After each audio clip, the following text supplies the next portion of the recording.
Why'd you leave UFC?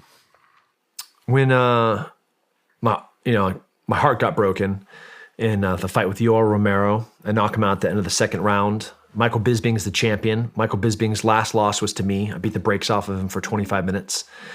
And so like this is my third title run. I beat Yoel Romero. This is a title eliminator fight. The winner of us is going to go on to fight for the title. And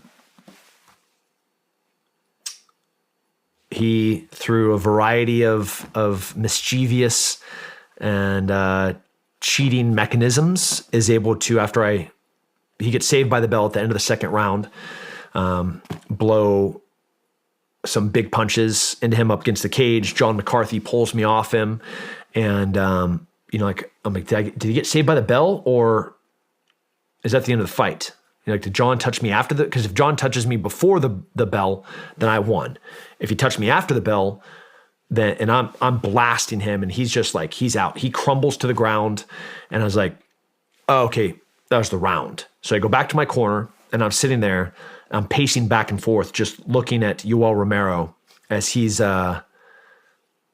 just messed up. And his corner's in there. They're fixing his face. The bell sounds, ding. And I take a couple of steps forward, and John McCarthy grabs me. He's like, no, Tim, go back to your corner. So the Athletic Commission rules are very matter of fact. You have 10 seconds to answer the bell. If you don't answer the bell, it's disqualification. And as you can imagine, I'm a man that would know the rules. So 10 seconds passes, and that's the end of the fight. I'm screaming. I take my mouthpiece out. I chuck across the floor. I point at Dana White. I was like, you're fucking going to pay me for that fight. I'm looking for my wife. Put your red panties on. I'm coming, and thinking about the after party. I also know I'm going straight to the title. I'm going to be fighting Michael Bisping. I'm going to destroy him. And this is all happening in a matter of seconds, right?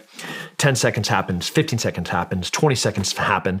Like I'm talking with my corner, like, all right, hey, let's get these gloves off. Let's start getting things going. And John McCarthy's like, hey, come back in. We're fighting. I mean, we're fighting. They call it Stoolgate. Is a pretty, there was a calamity of errors that John messed up big time. He got played by his corner. The corner spilled some ice. They put on too much Vaseline. They're pretending like they couldn't speak English. There's confusion about like when he had to get off the stool. Ultimately, they were able to buy him an extra 40-something seconds. And so he sat there for almost 2 minutes while I'm leaving the cage mentally. He's with the sole focus of getting back into the fight. And huge adrenaline dump. Like that endocrine system's wild, and I get knocked out a few seconds later. That's the end. I was like, man, I don't want to do this all over again. How do you recover from that?